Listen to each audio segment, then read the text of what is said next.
Welcome to The Explainer. Today, we're diving into a really fascinating connection, how a modern theory of change, born out of MIT, can actually help us understand a deep, nature-based movement that's all about healing our world. So, let's just start with a huge question, one that really sits at the very heart of all our modern challenges. It suggests that our biggest problems aren't technological, they're not even political. The real problem is relational. It's about a fundamental breakdown in connection. And this question gets right to the core of the issue. The folks behind the Earthsong movement talk about it as this deep, collective ache, a kind of spiritual numbness that comes from being so disconnected. And look, this isn't just one kind of separation. It's really a threefold crisis. There's the disconnection from our own selves, that inner sense of being lost. Then there's the disconnection from each other, that we see in our fragmented communities. And finally, the big one, disconnection from the earth, treating it like a thing to be used instead of a living being we're part of. I think a lot of us feel this in our bones today. Now, in response to this crisis, two very different paths have kind of bubbled up. One is rooted in ancient intuitive wisdom. The other, it comes straight from the analytical halls of MIT. But what's so wild is that they both seem to be pointing to the exact same destination, wholeness. So on one hand, you've got the Earthsong movement. It's intuitive, it's embodied, it's all about plant wisdom and this idea of remembering a connection we've lost. And on the other hand, you've got Theory U, a modern, systematic framework from MIT that's all about shifting consciousness to create major change. And let's be clear, Earthsong is not some new trend that just popped up. It is literally grounded in the soil of over 50 years of lived experience. Its founder, Don Olson, has been on this incredible journey, from studying with spiritual masters to a deep apprenticeship with a Coast Salish elder, Ellen White. This work comes from a really deep and rich lineage. Okay, so now let's switch gears and look at that other path. Theory U was developed at MIT by a guy named Otto Scharmer, and it gives us this really clear, structured way of talking about transformation. Not just for you and me, but for whole organizations, even whole societies. So what is Theory U really? Well, at its core, it's a method for tackling our most complicated problems by shifting the inner place that we're operating from. The basic idea is that the quality of what we create in the world depends entirely on the quality of the awareness we bring to it. Simple, but profound. And the whole process is visualized as a U. It's a great visual, actually. You journey down one side of the U, which is all about letting go of your old patterns and judgments. You hit the bottom, which is a place of deep, open listening.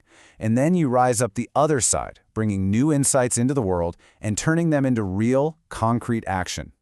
So you might be wondering, okay, a fancy academic framework from MIT and the quiet work of connecting with a plant, how on earth do those two things relate? Well, as it turns out, the connection is incredibly direct and honestly pretty powerful. And this is where it all just clicks. It's amazing, really. The core practices of Earthsong map almost perfectly onto the Theory U journey. It's like they're talking about the exact same path, just using a different language. For instance, that sensing phase in Theory U, that's exactly what Earthsong calls ecological listening, and it starts with a simple little practice. Just say hello.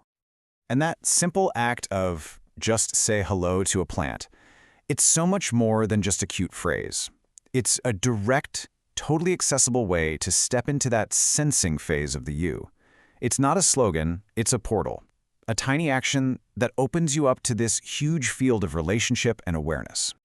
Now that lowest point of the U, the real turning point of the whole journey, is called presencing. It's this blended word, right? Presence and sensing. This is the pivotal moment where we finally stop just replaying our past and instead we connect to what wants to emerge. This is where the real transformation sparks. And get this, Earthsong's central practice, what they call deep plant attunement, is an act of presencing. It's all about making that intentional shift from seeing a plant as a thing to consume, like your morning coffee, or a rose in a vase, to relating to it as a living presence. You're moving from consumption to communion. Okay, so what does it actually take inside of us to walk this U-shaped path? What's cool is that both of these traditions agree. It's not about learning a bunch of new techniques. It's about tuning our inner instruments of perception. In Theory U, they talk about three essential inner instruments. You need an open mind, so you can suspend your old judgments and really see what's in front of you. You need an open heart, so you can connect with empathy and compassion. And you need an open will, which is the courage to let go of the old and let something new be born. And wouldn't you know it, Earthsong cultivates these exact same capacities, just with different names. Developing receptive awareness by quieting the analytical mind, that's the work of an open mind. Tapping into the relational field and feeling connected, that's your open heart. And making the choice to act from a place of belonging, what they call conscious participation, that is a perfect expression of an open will. This brings us to a really crucial idea for understanding how these two powerful paths fit together. It's the classic difference between having a map and actually walking the land itself. Think of Theory U as this incredible, elegant map. It gives us a language, a framework. It helps us see the entire landscape of transformation with amazing clarity. But Earthsong is the living, breathing territory. It's the practice of putting on your boots and actually walking that path, grounding the whole journey in direct relationship with a natural world. When you boil it all down, both of these frameworks are really just trying to help us do one thing: remember how to listen.